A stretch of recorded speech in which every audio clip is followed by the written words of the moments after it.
Hello friends, இன்னைக்கு நம்ம பார்க்க போகிற வண்டி 2017 ஜூன் மந்தில் ரெஜிஸ்டர் பண்ண Suzuki Gixxer SF 155cc blue colour BS4 variant TN 75 Kanyakumari Marthandam RTOவில் வண்டி ரெஜிஸ்டர் பண்ணியிருக்காங்க. வண்டியோட நம்பர் ஆஃப் ஓனர் பார்த்தீங்கன்னா சிங்கிள் ஓனர் கண்டிஷனில் இருக்குது. இதோட பேப்பர் எல்லாமே கரண்டாக இருக்குது. இன்சூரன்ஸ் மட்டும் எக்ஸ்பிரி ஆயிடுச்சு.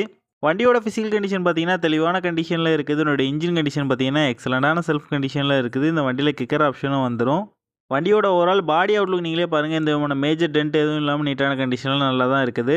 ரீசெண்டாக தான் ஜென்ரல் சர்வீஸ் ஆயில் சேஞ்செலாம் கம்ப்ளீட் பண்ணியிருக்காங்க. வண்டியோட பேக் டயர் பார்த்தீங்கன்னா தெளிவான கண்டிஷனில் இருக்குது. வண்டியோட ஃப்ரண்ட் டயர் பார்த்தீங்கன்னா ஆவரேஜான கண்டிஷனில் இருக்குது. மித்தபடி வண்டியில் எந்த விதமான மேஜர் ரீப்ளேஸ்மெண்ட் எதுவுமே கிடையாது. இந்த வண்டி இருக்க லொக்கேஷன் கன்னியாகுமரி மாவட்டம் கலேக்காவிலில் தான் அந்த வண்டி இருக்குது. இந்த வண்டிக்கு அவங்க சொல்கிற ப்ரைஸ் 37,000 சொல்கிறாங்க. ப்ரைஸ் வந்து ஃபிக்ஸ்டு இல்லை, ஸ்லைட்லி நெகோஷியபிள் தான். நம்ம சேனலில் வீடியோ பார்த்துட்டு வந்தோம் சொன்னீங்கன்னா ஸ்பெஷல் டிஸ்கவுண்ட் கொடுக்குறேன்னு சொல்லியிருக்காங்க. இந்த வண்டி நீட் இருக்கவங்க கீழே விசிபிளான நம்பருக்கு கால் பண்ணுங்கள். இந்த வண்டி பற்றின ஃபுல் டீட்டெயில் டிஸ்கிரிப்ஷனில் கொடுத்துருக்கேன், செக் பண்ணிக்கோங்க.